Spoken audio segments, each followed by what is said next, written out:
Director Bharat గారిని stage పైకి రావాల్సిందిగా కోరుకుంటున్నామండి. ఒల్లూరిపల్లి అంటున్నామండి. డాన్స్ మాస్టర్ కిరణ్ గారిని స్టేజ్ పైకి రావాల్సి కోరుకుంటున్నామండి. ఆర్టిస్ట్ బెనర్జీ గారిని స్టేజ్ పైకి రావాల్సిందిగా కోరుకుంటున్నామండి. మీదికి రమ్మని ఆహ్వానిస్తున్నామండి. ఆదిత్య ఎక్కడ దాక్కున్నారు, ఎదురు కోరుతున్నాం. భరత్ గారిని మాట్లాడవలసిందిగా కోరుకుంటున్నాం.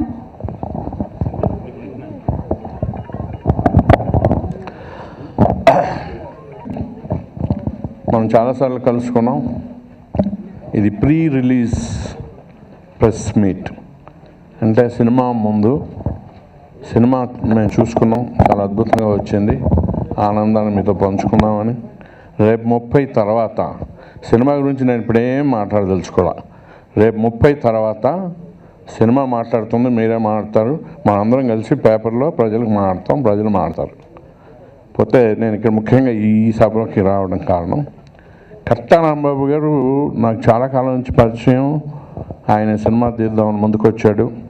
మీ అందరికీ తెలుసు ఎంత ధైర్యం చేసి ఈ ప్రాజెక్టు టేకప్ చేశాడు.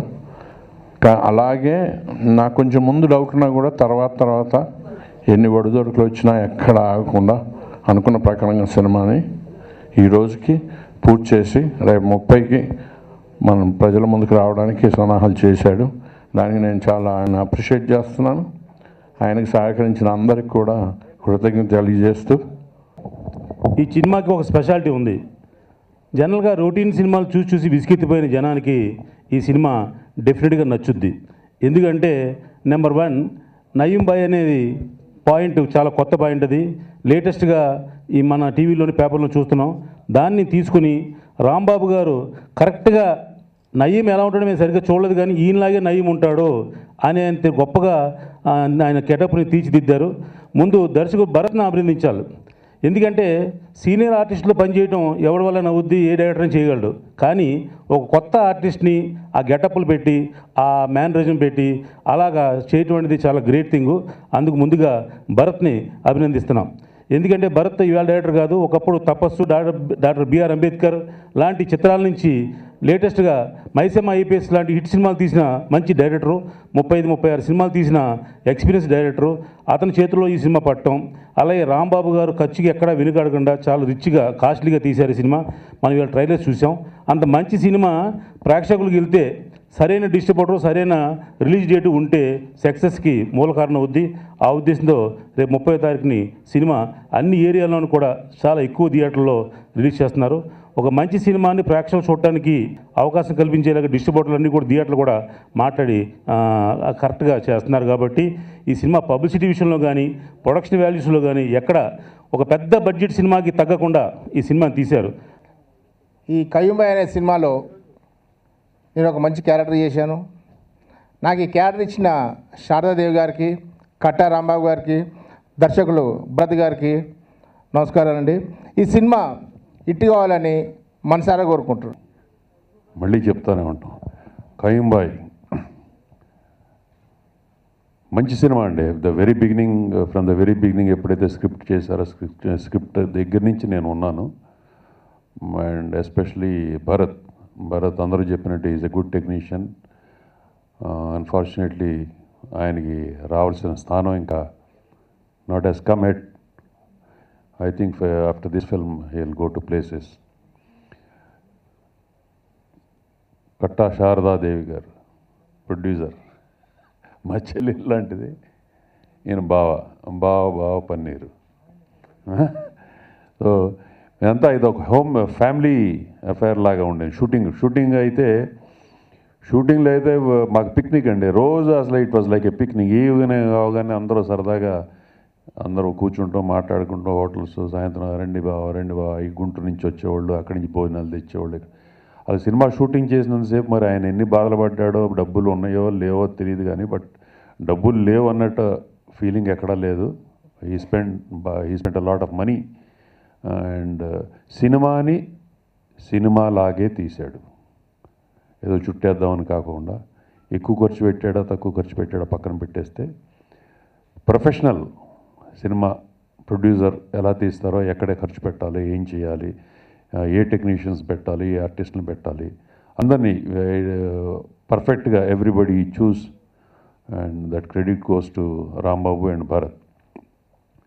అండ్ నయీం అదే అంటూ ఉండేవాడు, పొరపాటున ఎక్కడైనా తిరుగుతూ ఉంటే మళ్ళీ నయీం అసలు ఎన్కౌంటర్ చేశారన్నారు, చేయలేదు, ఇక్కడే తిరుగుతున్నాడు, వాళ్ళు గ్యాంగ్స్టర్స్ నేను వేసేస్తారు జాగ్రత్త అని. సో మీ అందరికీ మేము చెప్పేది కదా, మీ అందరికీ కూడా ఫోటోలు చూస్తే అలా అనిపిస్తూ ఉంటుంది నయీం లాగా ఉన్నాడని. అండ్ ఎస్పెషల్లీ ఇంకా దిస్ నయీం ఏదైతే ఉందో ఆయన ఇట్స్ స్టిల్ ఆన్ లైవ్, ఇప్పటికీ న్యూస్లో వస్తూనే ఉంది. అండ్ కేసులు కానీ అండ్ దాని వెనకాల ఇన్వాల్వ్ అయిన సో మెనీ పీపుల్, అఫీషియల్స్ కానీ whatever is coming in news, politicians is all there. So ఆడియన్స్లో ఒక పెద్ద క్యూరియాసిటీ ఉంటుంది.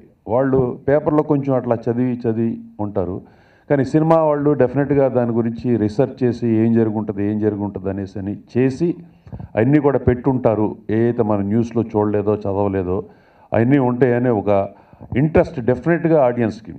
I feel audience will have 100% interest to watch this film. డెఫినెట్గా ఈ నయీం గురించి తెలిసిన వాళ్ళు కానీ, న్యూస్ చూసిన వాళ్ళు కానీ, ఆడియన్స్లో ఉండే యంగ్స్టర్స్ కానీ, ఈ so many cine lovers, everybody డెఫినెట్గా క్లాసు మాస్ అని కాకుండా everybody will have an interest to see this film. నమస్కారాలు. నేను ఫస్ట్ టైము ప్రొడ్యూస్ చేస్తున్నాను.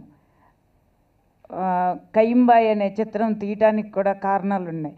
ఆ పేపర్లో అవన్నీ చూసి కయింబాయ్ అనే చిత్రం తీద్దామని భర్త గారితో సంప్రదించి ఇవన్నీ మేము చేసుకొని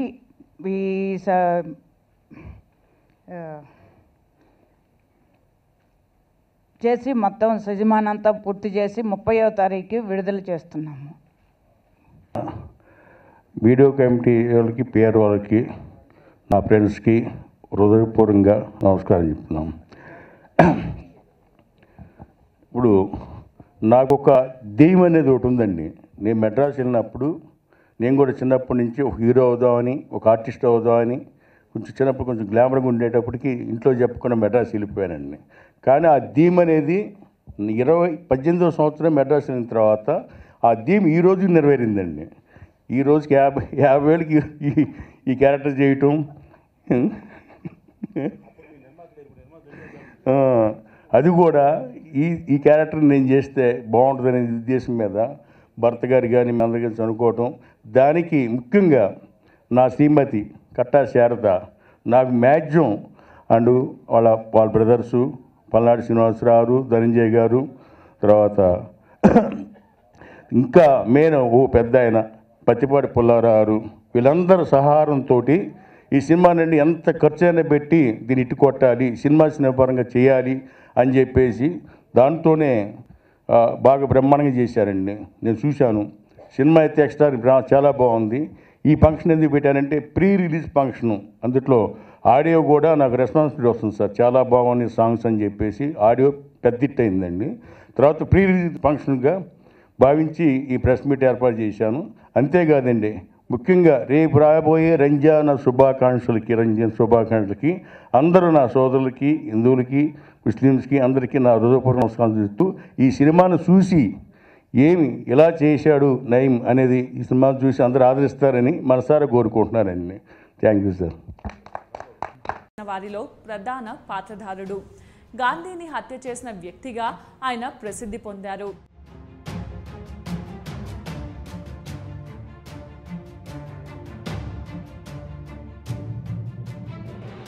గాడ్సే పూర్తి పేరు నాథురామ్ వినాయక్ గాడ్సే.